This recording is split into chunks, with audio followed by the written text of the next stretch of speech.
Доброе утро из речного порта. Вот на таких лодочках, маленьких моторках отправляются люди из города Якутска, например, в Нижний Бестях, все городки, поселки, которые лежат через вот эту огромнейшую реку Лену. Куда же я еду? Я еду в фольклорный этнический лагерь. Вот. Сама не знаю, что там будет, как будет, поэтому в предвкушении расскажу все уже на месте, но это очень-очень для меня интересно, душевно. Вот, уже звонит, пойду собираться. Якутия имеет огромнейшую территорию. Это как 6 Франций. Поэтому, чтобы добраться из одного района в другой, нужно преодолеть большие расстояния. Но, к сожалению, дорог нету. Только в центральной части Якутии есть дороги, асфальтированные, и то не очень хорошего качества. А где-то за пределами 100 километров от Якутска начинается бездорожье. Чтобы мне добраться в фольклорный лагерь, который находится в Минино-Кангаласском Улусе, районе по-русски, мне пришлось пересечь реку Лену на моторной лодке, и затем ехать около 100 километров до села Суола, Минджехси, где происходило наше торжество, наш лагерь. Организатор фольклорного лагеря Степанова Варвара. Арчина — ее творческое имя. Она виртуоз мира, игры на хамусе, исполнительница народных якутских песен и основатель этого лагеря. Лагерь проводится в первый раз для взрослых. Мы открыватели. Группа у нас получилась небольшая, 3 человека. Мы жили в Балагане, это якутский дом, как наши предки жили в таких домах. И обучение тоже происходило в нем. Мы учились играть на хамусе, исполнять народные песни в стиле тоюк, джерити, тегерен. Также учились исполнять калыгах. Это такое украшение в якутском пении, это его отличительная особенность. Также вышивали, лоскутным шитьем занимались, кабыдык-тиги. Туда-сюда не бегала. Угу. И разрезаем, да? Чуть-чуть. По идее, такие штучки берутся. Красный, зеленый, одинаковые размеры должны быть, да? Берут и между ними вот держат вот такой кабытык. Ага. Все должно быть одинаково, равномерно. Вот так, друг на друга. С изнаночной стороны. Изнаночной лимон. Это говорит, да? Нет, Сукно. Ага, вот так ровно держат и шьют вот так машинным швом руками. Ага.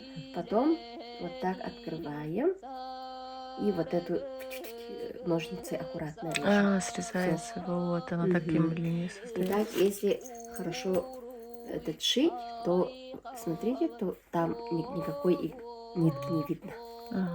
Не должно быть видно. А почему так делали? То есть это чтобы как-то опять же тепло было? Чтобы Вот, нет, не красота. Раньше красотой вообще не бегали же. Да, Раньше практично материалов не было, да, Да. практично, чтобы держался шов. Вот. Ага, долго держался, да. Он же прочный уже. Мгм. И так, Не выбрасывали да, его потом ага. меткие Раньше детали. так делали, а потом вот последнее время за красотой не бегаемся. И также плели косоплетку.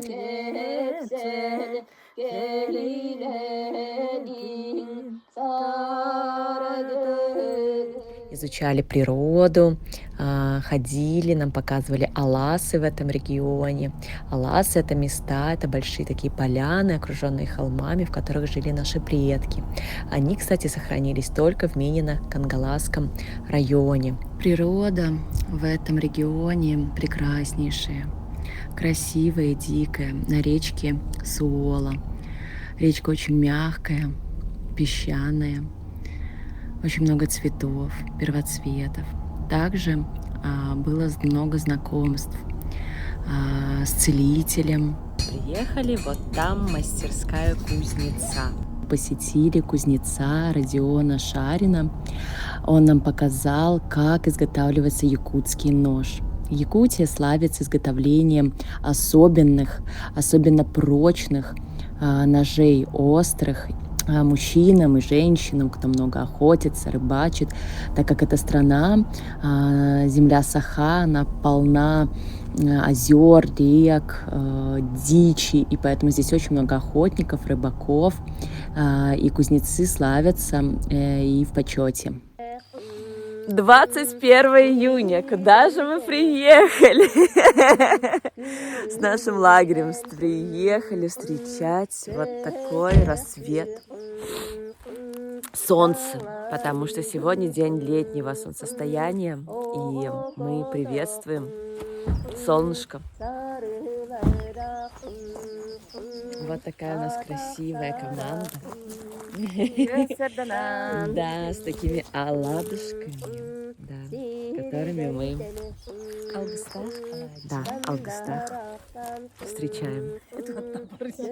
Благодарим солнце. Так совпало, что последний день нашего фольклорного лагеря выпал на день летнего солнцестояния в Якутии. Это огромнейший, самый главный праздник Эх, где мы встречаем солнце, рассвет, и проводится празднование с различными обрядами, танцами, народными песнями, играми, состязаниями между мужчинами и таким семейным, душевным проведением на природе.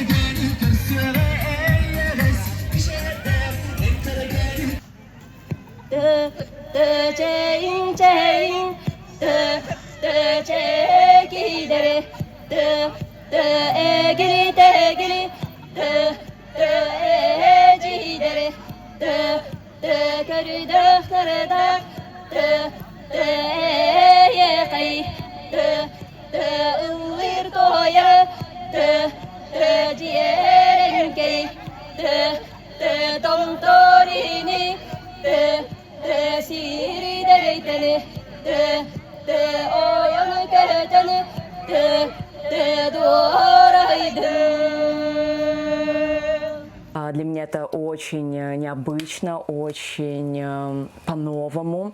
И я прямо чувствую, как это сильно, как на самом деле, изучая нашу традицию, наш род, наших предков, чем они жили, мы раскрываем в себе силу нашу. Вот земля, как будто бы она начинает поддерживать. И я это стала ощущать. Чем больше я это изучаю, тем больше я в себе это чувствую.